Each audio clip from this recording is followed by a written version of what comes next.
Buenas tardes, mi nombre es Carlos Gustavo Pardo y les doy la bienvenida a la charla de hoy que se titula De Colombia saldrá luz para el mundo, contexto y mensaje de una aparición mariana contemporánea.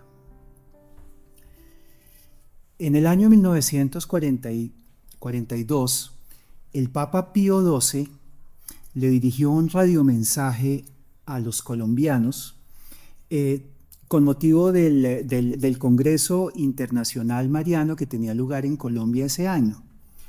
En él, el Papa describe a Colombia con una frase muy hermosa. Le dijo: Colombia, jardín mariano, por la cantidad de santuarios marianos que están regados o que están dispersos por todo el territorio nacional. Algunos son muy conocidos y otros no tanto. El más importante, por supuesto, es el de la patrona de Colombia, Nuestra Señora de Chiquinquirá, que es el famoso lienzo renovado milagrosamente en el siglo XVI durante la colonia, en el poblado boyacense de Chiquinquirá. Junto con el lienzo renovado, hay otras reliquias de carácter arqueiropoético, es decir, no realizadas por la mano del hombre, que han acompañado la devoción de los católicos colombianos a lo largo de los siglos y de las generaciones. Menciono algunos de ellos especialmente significativos, como por ejemplo el santuario de Nuestra Señora de la Peña, en los cerros tutelares de Bogotá, al sur del Cerro de Guadalupe, donde fue encontrado en el siglo XVII un conjunto de esculturas talladas en la roca viva en lo alto de la montaña, sin que hubiera escultores en la ciudad o en la región que tuvieran la capacidad de hacer ese trabajo, y menos en un lugar tan escarpado y de tan difícil acceso. En el siglo XVIII, en el tronco de un árbol recién cortado, en la provincia de Ocaña, actual norte de Santander, muy cerca de la frontera con Venezuela, se encuentra también una imagen tallada en el tronco del árbol, que es Nuestra Señora de las Gracias de Torcoroma, de mucha devoción en las personas de toda la región. Nuestra Señora de las Lajas en el siglo XVIII, también en el sur de Colombia, es una imagen, una pintura hallada en el risco de una piedra, en un lugar de también muy difícil acceso, del que no se conoce pintor, donde era prácticamente imposible realizar una pintura de esa calidad, y es el origen del santuario de Nuestra Señora de las Lajas, que despierta la devoción mariana de los pueblos del sur de Colombia y también del norte del Ecuador. Pues bien, todas estas imágenes, todas estas reliquias milagrosas que han acompañado la historia de los colombianos a lo largo de los siglos y de las generaciones, tengo que decir que las personas de mi generación, los que fuimos niños en los años 70 y adolescentes en los años 80, la verdad nos decía muy poco, como que el lenguaje en el que se expresaban estas reliquias, aunque se sabía que eran milagrosas, los que teníamos familias católicas que nos enseñaban estos valores de la fe, sin embargo, por diferentes razones, como que hablaban en un lenguaje que no correspondía al lenguaje de nuestra generación, y por eso como que no nos decía mucho. Muchas personas tuvimos que caminar un camino largo en la fe para comenzar a comprender el significado profundo, el mensaje profundo que tienen estas reliquias milagrosas en Colombia. Lo que sí recuerdo de mi infancia es haber escuchado de labios de mi abuela y de labios también de mi profesora de religión de la primaria las historias de las apariciones de la Santísima Virgen, las más conocidas, como por ejemplo la Virgen de Guadalupe, la Virgen de Fátima y Nuestra Señora de Lourdes, que son apariciones de la Santísima Virgen conocidas universalmente, reconocidas y recomendada la devoción por parte de la Iglesia y que ha acompañado la fe de los creyentes a nivel mundial también a lo largo de mucho tiempo. Recuerdo mucho la historia de los pastorcitos de Fátima, la Santísima Virgen haciendo el milagro del sol el 13 de octubre de 1917, anunciando el final de la Primera Guerra Mundial, anunciando también que vendría otra guerra peor y anunciando también que Rusia traería muchos problemas para el mundo, todo lo cual, lo sabemos muy bien, se cumplió a lo largo del siglo XX, siendo la Santísima Virgen, la Virgen de Fátima, como la luz que iluminó desde la fe los grandes dramas del siglo XX para toda la humanidad. Palabras dichas a 3 niños que no pasaban de los 11 años. O Nuestra Señora de Guadalupe, al indio Juan Diego, tan importante para la conversión de México y de América Latina. O Nuestra Señora de Lourdes en Francia, en la época del positivismo, en la época de la persecución de la fe, en la época en que se oponía la ciencia y la fe. Y aparece Nuestra Señora en ese pueblo apartado en los Pirineos franceses, dando un mensaje profundísimo de espiritualidad, pero también acompañando el impulso a la fe con milagros y curaciones sin cuento que vienen acompañando la devoción a Nuestra Señora de Lourdes desde hace casi 200 años. Pues estas eran las imágenes, estas eran las historias con las que yo me crié de niño, escuchando y creyendo espontáneamente que la Santísima Virgen, Asunta a los Cielos, no abandona a sus hijos y nos ha venido acompañando a lo largo del tiempo, a lo largo de los siglos, a lo largo de las generaciones, para decirnos que es nuestra Madre, que cuida de nosotros y para llevarnos a su Hijo Jesucristo. Sin embargo, también tengo que decir que la narrativa de estas historias también me parecía un poco lejana porque eran acontecimientos que habían sucedido o hace 400 años, o hace 200 años, o hace 100 años, cuando mis abuelos de pronto eran niños, o quizás antes de que mis padres nacieran seguramente. Y tenía como la imagen de la estampita de la Virgen pintadita y los niños devotamente arrodillados frente a ella, que por supuesto estimula la piedad, pero de alguna manera también se alejaba de la sensibilidad de los jóvenes de la época tan expuestos a los medios de comunicación, a las películas de efectos especiales, tan expuestos también a una formación un poco racional o científica, que hacía ver un poco lejano también esas historias. Uno creía en esas historias, pero se veían todavía un poco lejanas. Con el tiempo, cuando ya fui adolescente, tuve la oportunidad de enterarme de que la Santísima Virgen se seguía apareciendo en muchos otros lugares del mundo y seguía apareciéndose en el tiempo de mi vida. Y ya tuve oportunidad de ver a los videntes asistiendo extáticamente a una aparición mariana, fotografiados y vestidos con la misma ropa con la que yo me vestía. Menciono 3 apariciones de la Virgen en el siglo XX que me impactaron de manera muy especial. La primera, en 1950, el niño Gilles Bouhours, francés, un niño de 5 años, al que la Santísima Virgen se le aparece. Ustedes pueden ver en esta imagen la mirada atenta del niño, recibiendo un mensaje de la Santísima Virgen, que ella le pidió que debía decirle solamente al Papa. El niño de 5 años recibe el mensaje.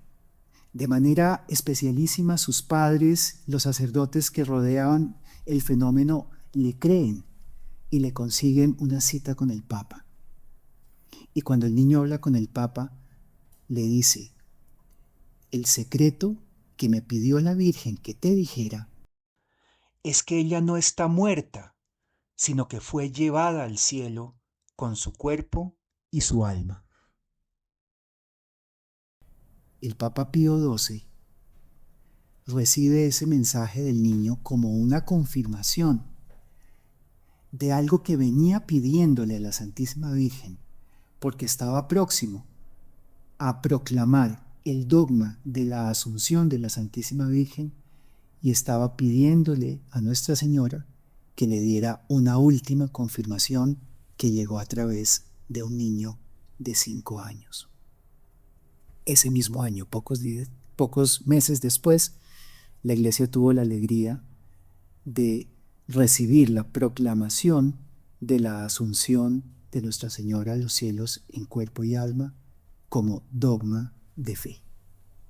También vemos aquí a las niñas de Garabandal felices en la contemplación de la Santísima Virgen, dichosas viendo su belleza, su ternura, su dulzura. Unas apariciones que tuvieron lugar durante el Concilio Vaticano II y que son una especie de marcador de los tiempos actuales. Quien siga de cerca o quien escuche las señales proféticas de Nuestra Señora de Garabandal tendrá luces muy interesantes para interpretar espiritualmente los tiempos que vivimos actualmente. Y por último, la Virgen de Medjugorje en Bosnia-Herzegovina, entonces en la antigua Yugoslavia. A mí me impresionó mucho ver a la Santísima Virgen apareciéndose a adolescentes de mi edad, un poquito mayores que yo, en un país comunista. A comienzos de los años 80, cuando iniciaron las apariciones de Medjugorje, era como una actualización de esos relatos que habíamos escuchado sobre Fátima, sobre Lourdes, de Nuestra Señora que se le aparecía a personas muy sencillas. Pues ahora podíamos verlos asistiendo a la aparición de la Virgen, pues los podíamos ver en televisión, grabados en video, rodeados de sacerdotes, rodeados de estudiosos y rodeados de fieles que daban testimonio del movimiento espiritual impresionante que se estaba dando en ese lugar y que hasta el día de hoy no se ha detenido. Me llamaba la atención ver a estos adolescentes, todos tan diferentes entre sí, unos extrovertidos, otros introvertidos, unos tímidos, unos pequeños, unos avispados. Ellos mismos decían que si la Santísima Virgen no los hubiera encontrado, probablemente no los hubiera reunido, probablemente en el mundo no se habrían encontrado porque no habrían tenido ningún elemento en común.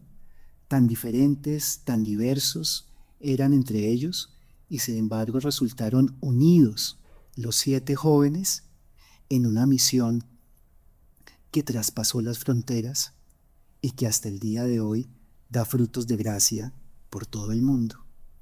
Me quedaba perfectamente claro entonces, desde mi adolescencia, que la Santísima Virgen seguía haciendo acto de presencia, acompañando a sus hijos, fortaleciéndolos en la fe, dándoles regalos maravillosos por su intercesión, por su poderosísima intercesión, y además mostrándonos el corazón de la fe que es su Hijo, nuestro Señor Jesucristo.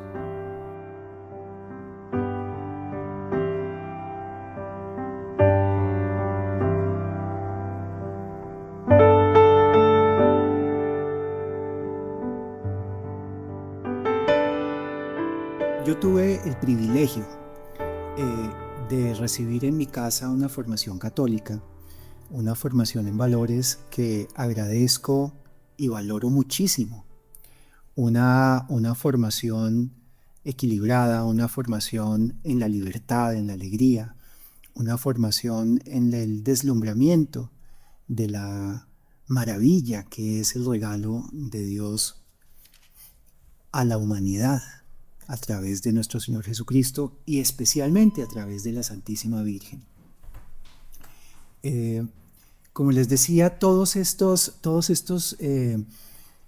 relatos de la Santísima Virgen que recibí, que escuché en la infancia, que escuché en mi adolescencia, fueron importantísimos para desarrollar una sensibilidad espiritual que me ha acompañado hasta el día de hoy y que valoro como uno de los grandes regalos de mi vida.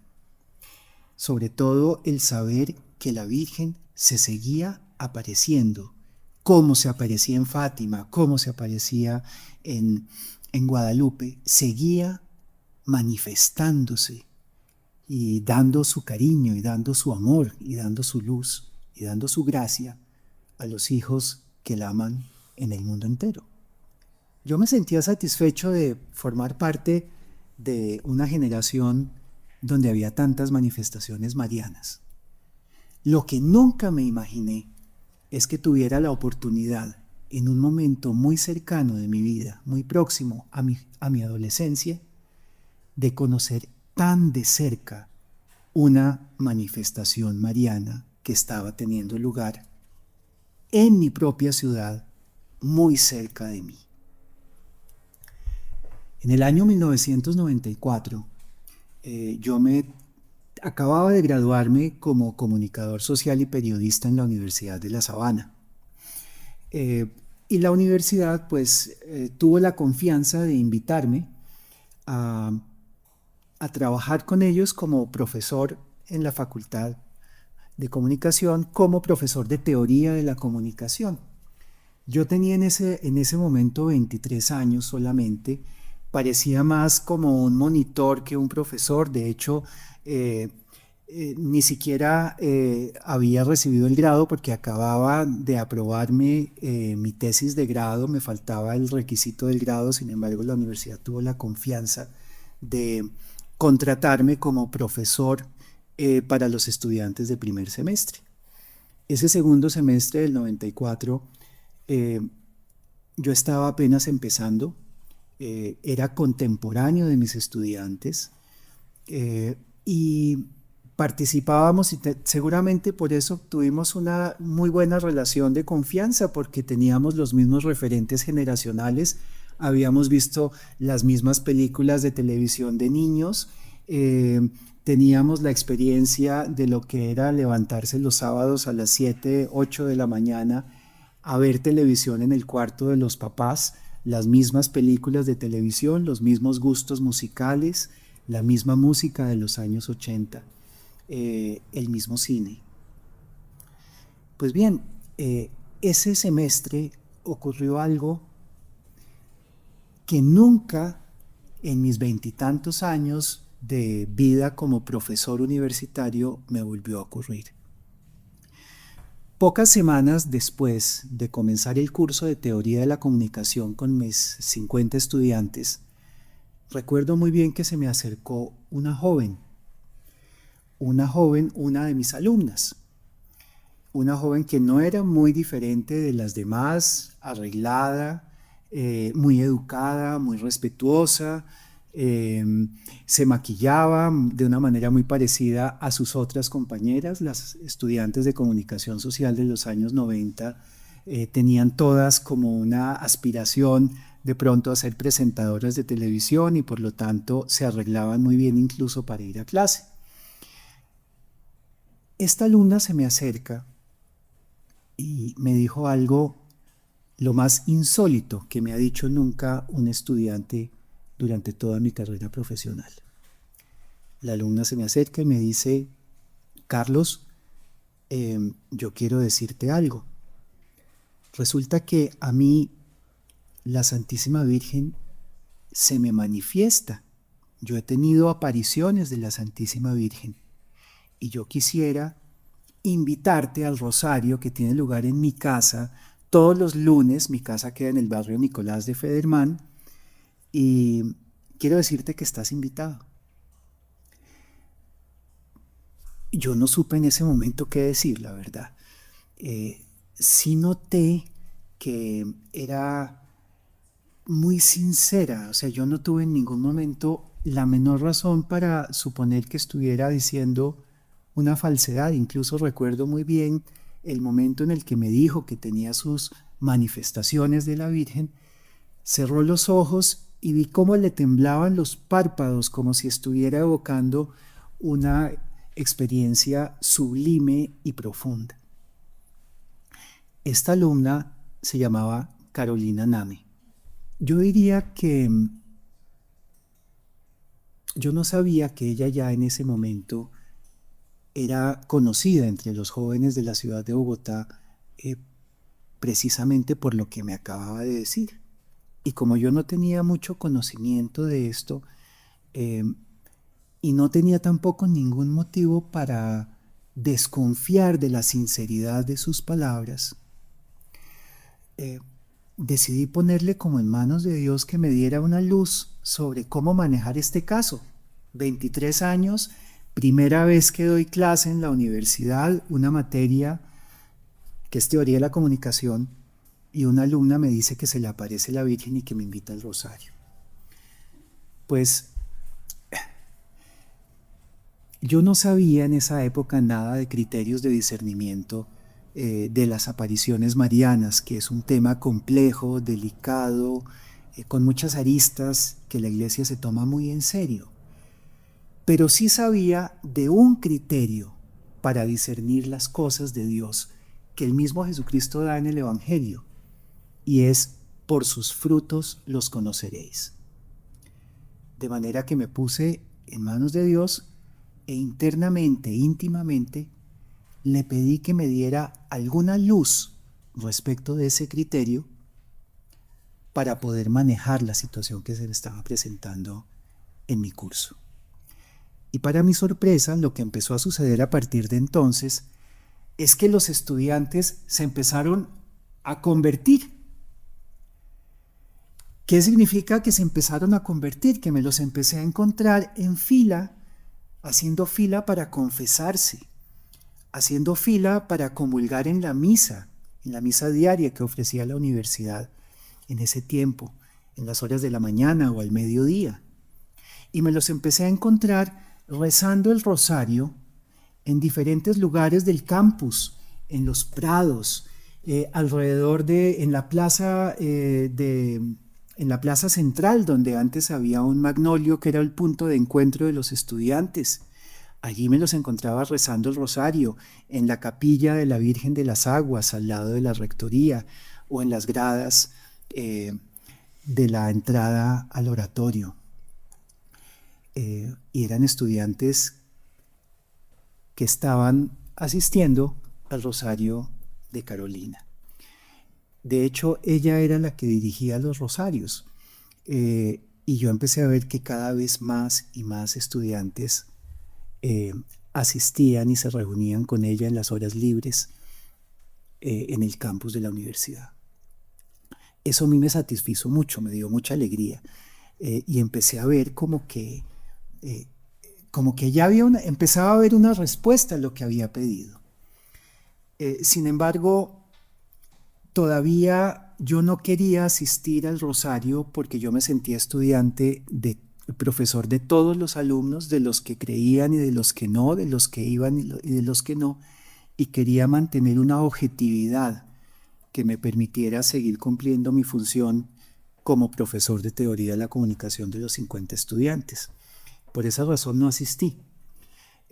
Pero un alumno en el que yo tenía confianza porque era mayor que yo, un tipo que ya había trabajado, llegaba a la universidad en moto, y además era un tipo responsable, respetuoso, me dijo: profe, ¿sabe qué? Aquí en el curso todo el mundo está diciendo que el rosario de Carolina, que la Virgen se le aparece a Carolina, que da mensajes, pero yo como que en esas cosas no creo. ¿Yo qué hago? Entonces ahí vi mi oportunidad y le dije: ¿sabe qué? Vaya y me cuenta. A la semana siguiente, el muchacho se me acercó y se me quedó mirando, y le vi una mirada muy distinta a la que le había visto en las ocasiones anteriores que habíamos conversado. Lo vi con un gesto como entre sorprendido, como que algo le había cambiado repentinamente el paradigma y como que no acababa de asimilar lo que había vivido. Y solo atinó a decirme: profe, usted tiene que ir, usted tiene que ir. Por alguna razón, este muchacho disipó todas las dudas o preguntas que pudiera yo tener sobre lo que estaba sucediendo. Efectivamente, poco después empecé a verlo también a él rezando el rosario, lo empecé a ver llevando al cuello rosarios de cuentas de madera, lo vi confesándose, lo vi comulgando. Eh, Indudablemente ese fue ese primer curso que yo tuve, fue el curso más especial que pude tener en todos los años que me dediqué como profesor universitario. Lo que vi que ocurría, cómo los estudiantes empezaban a ver a Carolina con un respeto profundo, ver cómo Carolina también manejaba esa situación con mucha naturalidad, con mucha simpatía, con mucha tranquilidad, una joven desparpajada, alegre, que siempre estaba rodeada de estudiantes y a los que siempre estaba disponible para darles el testimonio eh, del amor de la Santísima Virgen y el testimonio también de la alegría del primer anuncio. Nunca en los años que yo seguí dando clases en la universidad volví a ver un movimiento espiritual como ese, unas conversiones de estudiantes como esas. Y para mí quedó claro, yo no tuve que ir para creer. Pero la vida siguió, Carolina terminó su semestre, eh, estudiaba mucho, todos estudiaban mucho, yo después entendí la dificultad que suponía para ella la tarea de hacerse cargo de los rosarios a los que asistían cientos de jóvenes a su casa y al mismo tiempo responder con todas las obligaciones que la universidad le exigía. Pasó el semestre, llegaron nuevos alumnos, llegaron nuevas circunstancias, llegaron nuevas problemáticas y el tiempo fue pasando y me acostumbré a ver a Carolina por ahí en las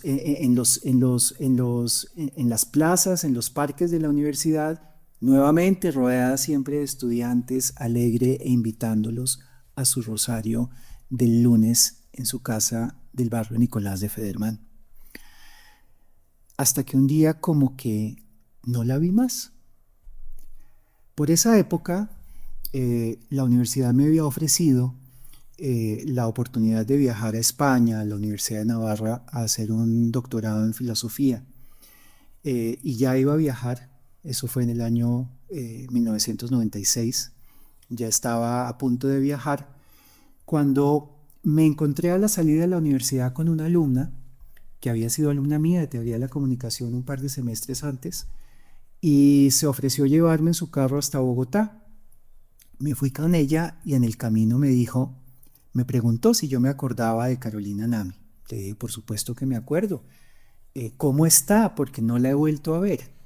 Entonces me dijo, es que ella se fue de la Sabana, se cambió a la Universidad Javeriana, porque su director espiritual, que es jesuita, es directivo en la Javeriana y quiere tenerla más cerca, quiere estar más cerca de ella.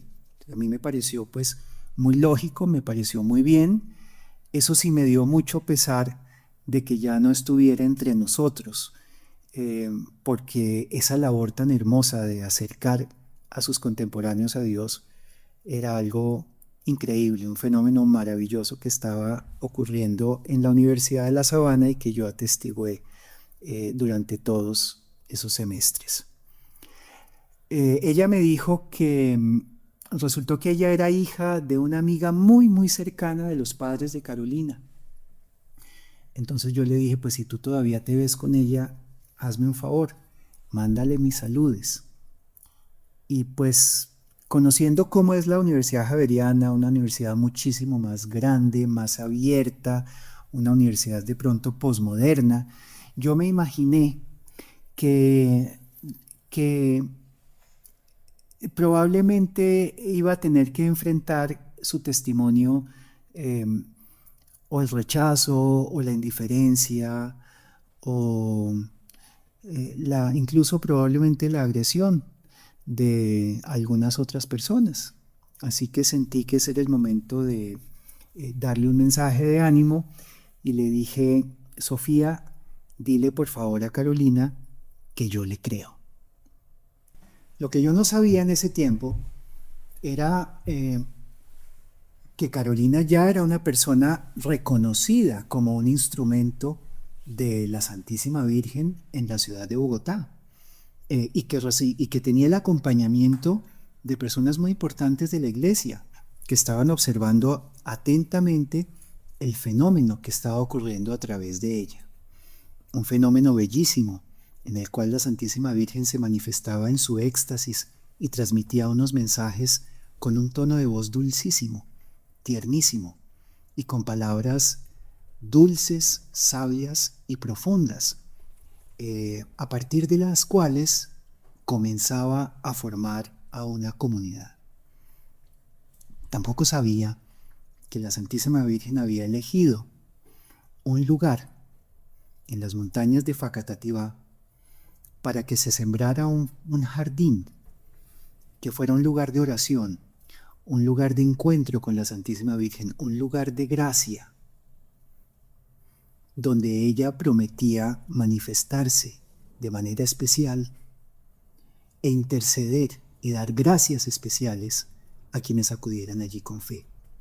Es el lugar que hoy es el santuario diocesano, Nuestra Señora del Rosario, en la diócesis de Facatativá, que tiene todo el aval del acompañamiento y la confianza de la iglesia. Pues en los años 90, mediados de los años 90, este movimiento estaba comenzando apenas y empezó a surgir no solamente de Carolina, sino de otros dos videntes o instrumentos contemporáneos suyos, contemporáneos míos, que estaban originando o que se estaba originando a través de ellos un movimiento mariano espiritual con un número incontable de conversiones de jóvenes y de conversiones de familias. No sabía yo en ese momento, lo supe después, que la Santísima Virgen los había llamado a los tres para constituir un círculo espiritual. Carolina Nam, Felipe Gómez y Carolina Jiménez.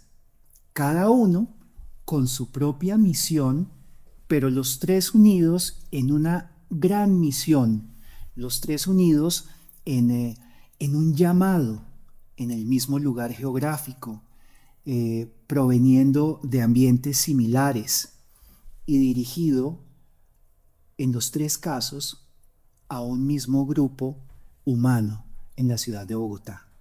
El Círculo de Nuestra Señora era una obra de misericordia de Dios con los jóvenes de Bogotá, con la juventud que era adolescente en los años 80, en los años 90.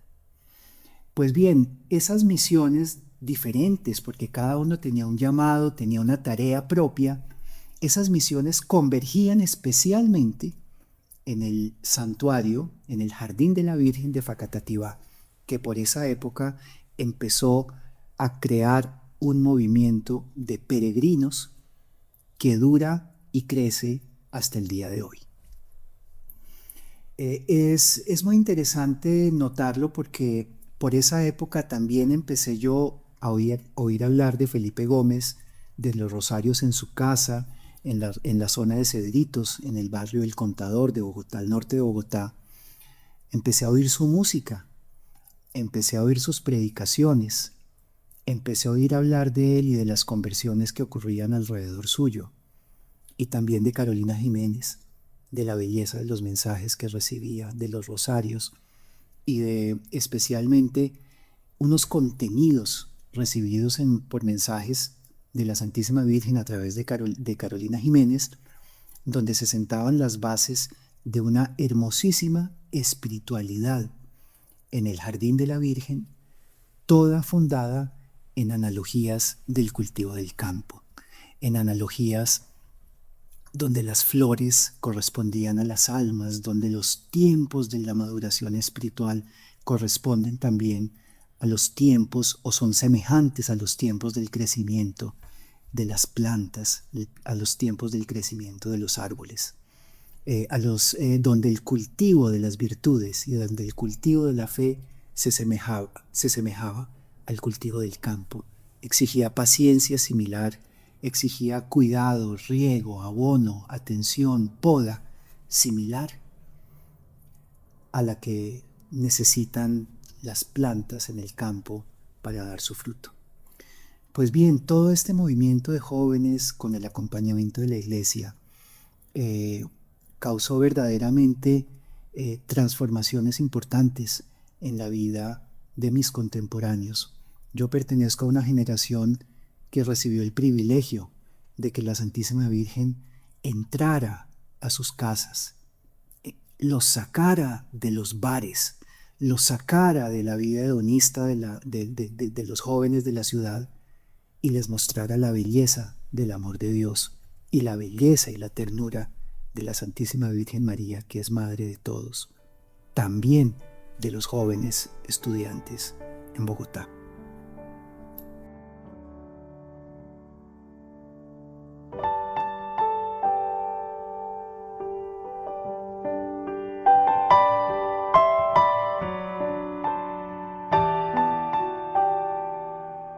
Yo tenía conocimiento desde esa época de lo que ocurría en el Jardín de la Virgen en Facatativá, ese monte alto que lleva el nombre de María, como ella lo llamaba en sus mensajes.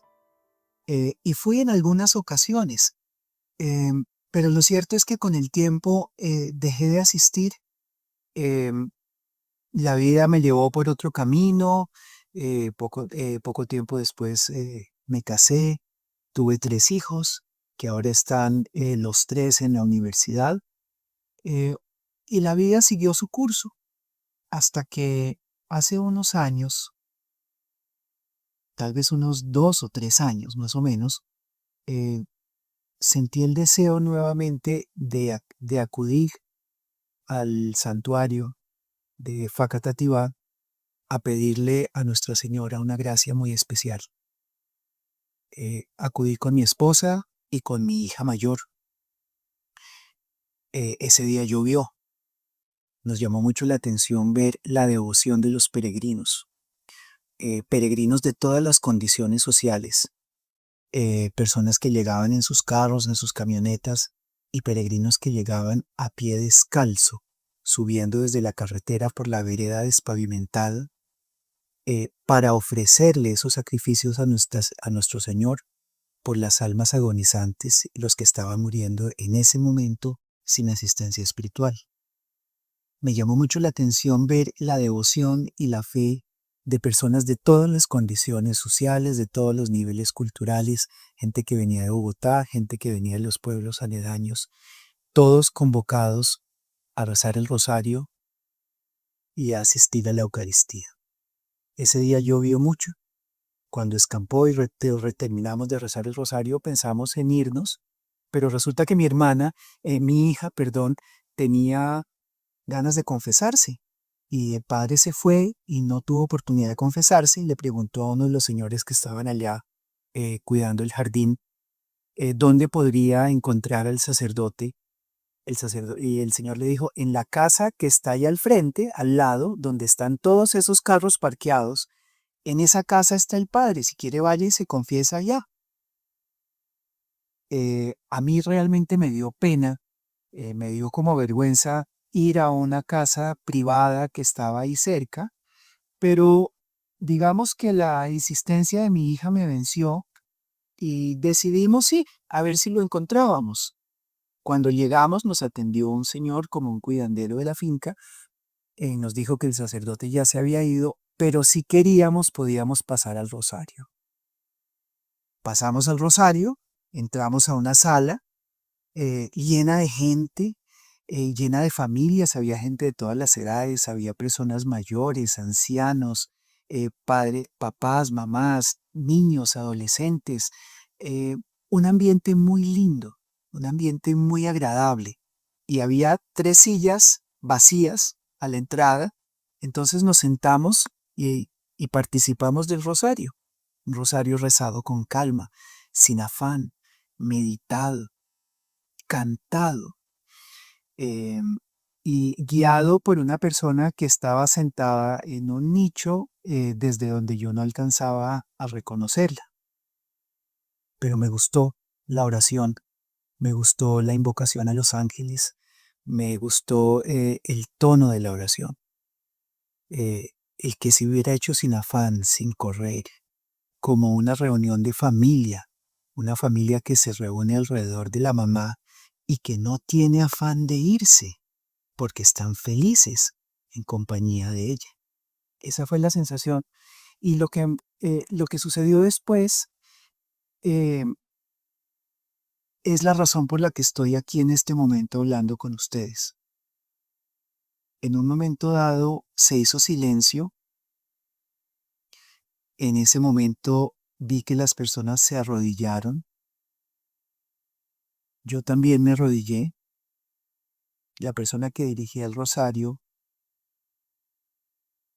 empezó de repente a hablar en un tono de voz agudo y a dar un mensaje dulcísimo de la Virgen María, que se presentaba como la Madre de la Divina Gracia, de la Rosa de la Paz. Cuando terminó el rosario, terminó el mensaje, me di cuenta que la persona que dirigía el rosario era Carolina Name, a quien no veía yo desde hacía 30 años. Cuando terminó el semestre, el curso de Teoría de la Comunicación en el año 1994. El encuentro fue encantador porque nos reconocimos como si no hubieran pasado todos esos años. Tuvimos una conversación gratísima donde nos acordamos de todo lo que había pasado en ese tiempo, de la Universidad de La Sabana, de lo que había sido la vida de ella, la alegría que tenía de que el jardín de Nuestra Señora acababa de ser declarado santuario diocesano y la alegría de que ya se podía eh, decir misa y que había ya un padre a cargo, la iglesia ya estaba a cargo del cuidado espiritual de los peregrinos. Esa fue la conversación que tuvimos y en un momento dado me dijo que la Virgen le había pedido que escribiera sus memorias y que ella llevaba bastante tiempo tratando de escribirlas, pero como que no le fluía y estaba preocupada porque no estaba pudiendo cumplir con ese encargo. Pues yo en esa época venía precisamente de acompañar a unos autores espirituales en la redacción de sus libros y los había ayudado a desbloquearlos. Uno de esos libros había sido publicado con las debidas licencias eclesiásticas en los Estados Unidos y el otro estaba en proceso de publicación por la editorial del Minuto de Dios. De manera que como que a Carolina le sonó la oportunidad, yo le dije, si quieres yo te ayudo porque estoy trabajando en eso. A ella le sonó la idea y pasaron los meses, ella estaba por irse a Paraguay, de manera que no tuvimos oportunidad de vernos mucho en ese tiempo, pero yo le compartí algunos de mis trabajos en ese campo y al cabo de varios meses, tal vez un año, me escribió y me dijo, mi director espiritual me dio permiso, nos dio permiso para que trabajes conmigo en la redacción de las memorias, para que me acompañes en ese proceso. Entonces, ¿cuándo empezamos? A la semana empezamos a trabajar. Llevamos un año trabajando en el libro y pues yo les quiero decir, eh, esperen una belleza de testimonio de vida. Y oren mucho para que el Espíritu Santo siga iluminando la redacción de un trabajo que, no lo dudo, traerá grandes frutos espirituales para la Iglesia. Uno de los temas de reflexión que me surgieron cuando empezamos a trabajar fue el tema del contexto en el cual se había manifestado la Santísima Virgen. Porque, digamos, yo tenía conciencia de que Nuestra Señora se aparece siempre en contextos históricos, sociales o culturales complejos. Ella elige circunstancias difíciles para dar un mensaje. El mensaje es sencillo siempre, todo el mundo lo puede comprender, pero como está dado en un contexto complejo, esa sencillez se vuelve un poquito engañosa, porque empieza a adquirir una profundidad, una sabiduría y unos significados y unas resonancias que no son evidentes para el que no conoce el medio en el cual Nuestra Señora eligió manifestarse. Entonces, una de las cosas que empecé a pensar, y la comentamos también con Carolina, era qué era lo que estaba sucediendo en Colombia en ese tiempo, qué era lo que estaba sucediendo en Bogotá en ese tiempo. Y para todos los de nuestra generación la respuesta era muy fácil de dar.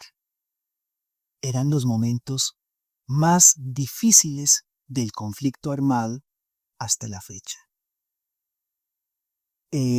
Los años 80 y los años 90 en la historia de Colombia fueron una etapa dificilísima. Probablemente la etapa más difícil para la historia de Colombia desde la fundación de la República.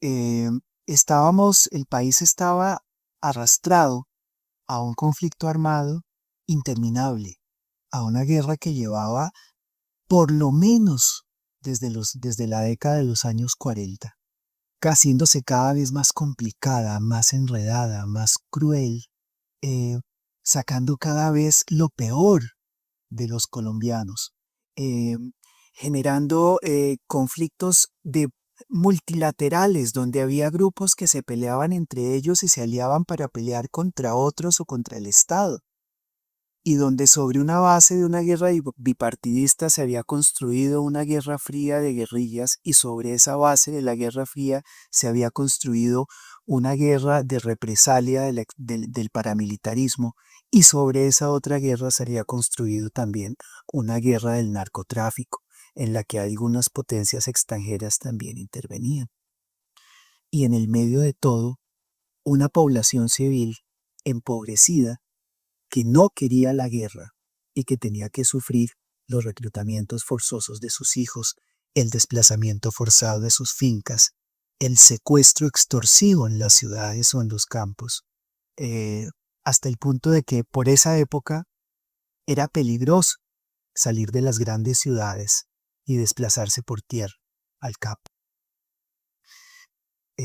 Recuerdo hitos importantes de esa época, hitos dolorosos de esa época. Por ejemplo, la toma del Palacio de Justicia en pleno centro de Bogotá, cuando la guerrilla del M-19 se tomó la sede de las altas cortes con el pretexto de juzgar al presidente por supuestos incumplimientos en un proceso de paz, cuando ese gobierno había tendido la mano y había buscado la paz y la reconciliación como ningún otro gobierno en el pasado. Y sin embargo, con criterio oportunista, la guerrilla se toma la sede de las altas cortes, donde mueren más de 100 civiles inocentes, entre mensajeros, jueces, magistrados, secretarias, abogados, personas que estaban haciendo alguna diligencia en el momento de la toma del palacio, que se convirtió en un verdadero infierno después de la retoma a sangre y fuego por parte de la fuerza pública.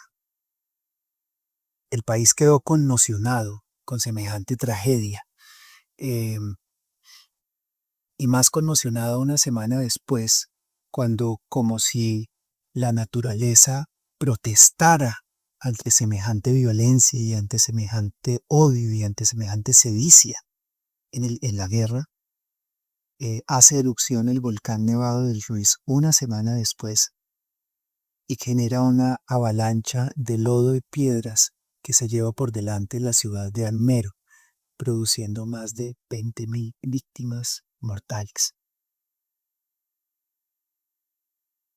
Por esa época también ocurrieron atentados del narcotráfico contra las instituciones de la sociedad civil. Por ejemplo, el atentado al diario El Espectador el 2 de septiembre de 1989 en Bogotá. Aquí vemos una fotografía de cómo quedó la sala de redacción después de la explosión del carro bomba. Vemos también atentados contra centros comerciales, contra entidades del Estado, contra aviones en vuelo, contra vuelos comerciales. Recuerdo mucho el atentado contra el avión de Avianca, un avión en vuelo lleno de pasajeros que iba hacia los Estados Unidos. Y Pablo Escobar lo hizo detonar para asesinar a una persona que no iba en ese vuelo. La sociedad civil estaba atemorizada, pero seguía siendo resiliente. Y además había un largo etcétera, además de la violencia urbana. Estaba la violencia en los campos que había generado 6 millones de desplazados internos, la cifra más alta en el mundo de desplazamiento interno en ese año. Los problemas de corrupción, los grupos de políticos que aprovechaban el caos y que nadie estaba vigilándolos para seguir saqueando el erario público. Y los secuestros de personas buenas, de personas trabajadoras, de buenos profesionales, que eran sometidos a un tratamiento de campos de concentración por parte de la delincuencia organizada o de las guerrillas con fines extorsivos para seguir financiando de esta manera la revolución. En ese contexto tan complejo, curiosamente, las grandes ciudades, especialmente la ciudad de Bogotá, era una especie de isla de relativa paz.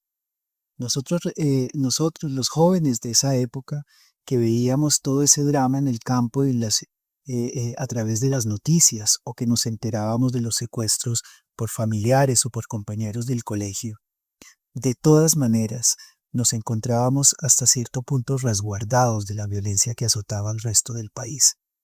E incluso los jóvenes, digamos, de los buenos colegios o de las buenas universidades, pues teníamos la tranquilidad suficiente para disfrutar de la sociedad de consumo de los años 80, muchos como si viviéramos en Europa o en los Estados Unidos.